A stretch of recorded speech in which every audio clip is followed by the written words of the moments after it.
Hello everybody, thank you so much for joining us today. We put it to a vote. We asked your teachers and some of the adults at home what animal they would like us to focus on in a short bonus video for you all, and they chose our fossa. So we have come down to our fossa enclosure today to tell you all about fossas and a little bit about Zazu, the male fossa that we have living here at Five Sisters Zoo. Now, I'm in front of his outdoor enclosure here just now. He's currently inside. One of our keepers is currently doing some maintenance work in there and also placing some food out into the enclosure too. And we're going to catch up with one of our keepers in a few minutes time, and they're going to tell us a little bit more about how they work with Zazu here at Five Sisters. But first of all, I'm going to tell you a little bit about this species, about fossas in general. They're quite weird. Many of you at home may never have heard of fossas before. So the fossa, or sometimes pronounced Fossa, comes from over in Madagascar. They are completely endemic, so only found in that one part of the world. So they're found on that one island, that big island off the east coast of Africa, out in the Indian Ocean. And they're found in the forests of Madagascar. We find them living up in the northern parts of the island, where they live in some of the tropical rainforests, and we also find them quite far south in some of the drier forests too. They don't tend to live in the middle of the island, where it's quite mountainous, but they do live right round in some of the coastal areas and in those forests. And in a few minutes time, you're going to see a few short clips of Zazu, the fossa that we have living here at Five Sisters, and you'll see that he has an incredibly long tail, which gives him, well, it gives them the ability to climb really easily. Fossas will spend some time down on the ground, but they're also going to be spending quite a lot of time up in the trees as well. And they're quite unusual. They look like a cat, but they're actually quite, well, it's thought that they're close relatives of the mongooses. So things like the meerkats, they're a mongoose species. We've also got dwarf mongooses here at Five Sisters Zoo as well. The fossa and the mongooses share a common ancestor. So despite looking like cats, they're certainly not cats at all. They're actually closer relatives of the mongooses, which is quite interesting. But they do have retractable claws like cats, and they've got that huge big long tail, and that allows them to climb with ease. It gives them really good balance when they're climbing about in the trees. Now, obviously in our online videos we've spoken a little bit about classification. Fossas are covered in hair, so they are definitely mammals, and we've spoken a bit about diet as well. These guys are what we call carnivores. They are going to eat meat, nothing else, and they are very, very, very successful hunters. In fact, within a food chain or a food web, these guys are right at the top. They are top predators over there in Madagascar.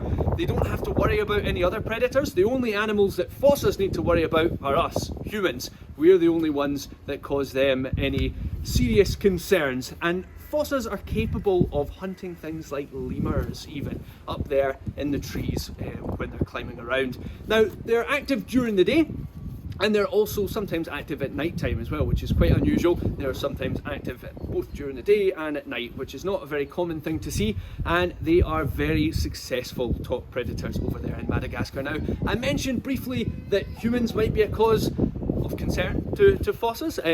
Unfortunately, these guys are now classified as vulnerable to extinction over there in Madagascar. Their population is currently in decline. It's decreasing. They're decreasing in numbers, unfortunately, over there in Madagascar.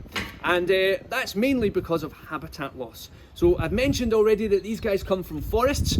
Unfortunately, those forests have been disappearing at an alarming rate. That's not only happening in Madagascar, that's happening around the world, this same level of habitat destruction. And we spoke quite a bit about that in our rainforest lessons, and also in our habitats and adaptations lessons as well.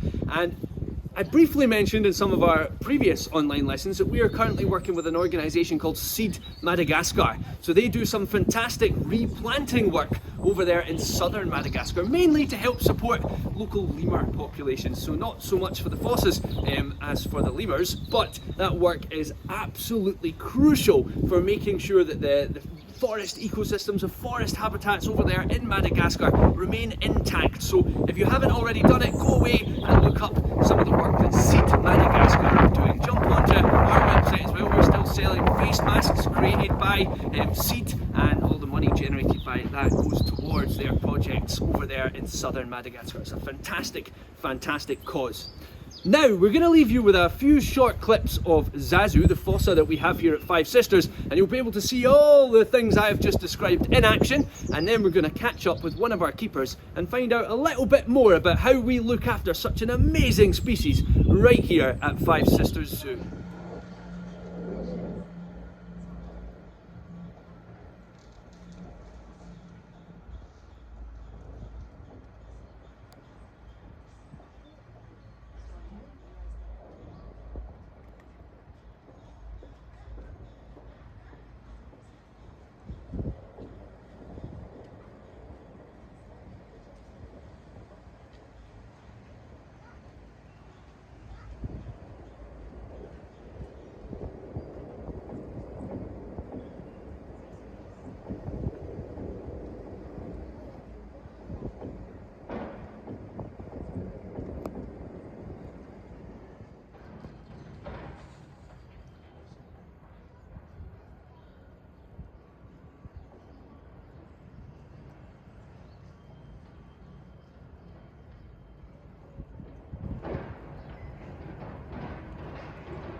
So we're really lucky, we've been joined by our head carnivore keeper Gary, who's going to tell us a little bit more about Zazu, the fossa that we have here at Five Sisters. So we've just seen you feed Zazu, we've seen him go up to some of the food that you've just placed in the enclosure a little bit earlier on. You fed him quite high up, you hung that food quite high up for him. Can you tell us why you did that and what was he being fed?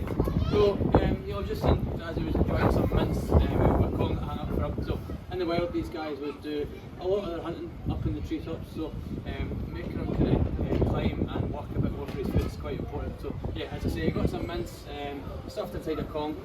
Quite difficult for him, but yeah, that should keep him busy for a while. Amazing. And Zazu's the only fossa that we have here at Five Sisters Zoo. So we've got one male here, Zazu, that's all. He's the only fossa in Scotland, believe it or not. Can you tell us, are fossas quite solitary then? Do they like living by themselves? So, yeah, Fossa are completely solitary. They live along out with breeding season. I mean, and that's no different than captivity. So, even captive fossas are kept alone out with breeding season. So, if it was the case, if we were to get a female at some point, they would be kept separately out with breeding season. Fantastic. Thank you so much. So Zazu is potentially very important because he is actually part of the international breeding program for fossas as well. So at some point in the future, he may end up being a very, very important individual, and we are very excited that he is part of the collection here at Five Sisters Zoo. So we're going to leave you with a little bit more footage of Zazu in and around his enclosure, but I hope you've enjoyed finding out a little bit more about this amazing species that comes from Madagascar that hopefully you guys will be able to come along and see at some point in the future right here at Five Sisters Zoo. So thank you very much for watching this bonus video, and I hope you enjoy the rest of your day. Thank you. Oh my God.